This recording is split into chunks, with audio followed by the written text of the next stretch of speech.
నిన్నటి రోజు పార్లమెంట్లో వక్ఫ్ సవరణ బిల్లుకు ఆమోదం తెలిపిన సందర్భంగా ఆ బిల్లును వ్యతిరేకిస్తూ నేడు వైఎస్ఆర్ కాంగ్రెస్ పార్టీ నియోజకవర్గ ఇన్ఛార్జ్ శ్రీమతి దీపికా వేణురెడ్డి గారి ఆధ్వర్యంలో పట్టణంలోని అంబేద్కర్ సర్కిల్ నుండి తహసీల్దార్ కార్యాలయం వరకు శాంతియుత నిరసన భారీ ర్యాలీ నిర్వహించారు. అనంతరం డిటి మైనుద్దీన్ గారికి వినతి పత్రం అందజేశారు.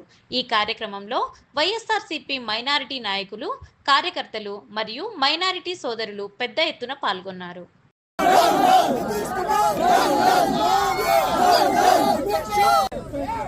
మన ముస్లిం మైనార్టీల మనోభావాల్ని దెబ్బతీసే విధంగా చంద్రబాబు నాయుడు గారిని గతంలో నుంచి ఎప్పటి నుంచో మేము నమ్ముకొని వస్తున్నామో, ఆయన విందు భోజనానికి పెట్టించి కూడా ఆయన మాటిచ్చి కూడా జారుకోవడం ఈ రోజు కల్లారా చూసాము. రాష్ట్రానికి ఎన్నికలప్పుడు చాలా మందికి చాలా రకాల పథకాలు ఇస్తామని చెప్పేసి మోసం చేశాడు. అయినప్పటికీ కూడా హిందూపురంలో బాలకృష్ణ గారిని ఈ రోజు ఇక్కడ కిరీటం పెట్టడం జరుగుతా ఉంది. ఈ రోజు వాళ్ళు మమ్మల్ని మైనార్టీలో అవసరం లేదు అనే విధంగా ఈ రోజు మన మనోభావాల్ని దెబ్బతీశారు.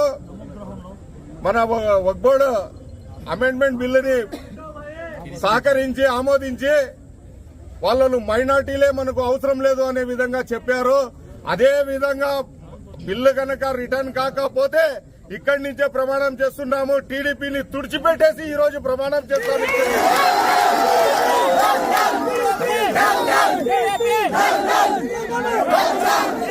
బిల్లు ప్రవేశపెడుతుంటే అందుకు కూడా వ్యతిరేకంగా ఓటేయమని చెప్పేసి మా జగన్మోహన్ రెడ్డి గారు ఆదేశించడం జరిగింది. మా ఎంపీలందరూ వ్యతిరేకంగా ఓటేసినారు. మేము ఎల్లప్పుడూ ఈ మైనార్టీలకు మద్దతుగా ఉంటామని చెప్పేసి, దీనివల్ల న్యాయం చేయమని చెప్పేసి నేను కోరుకున్నాను.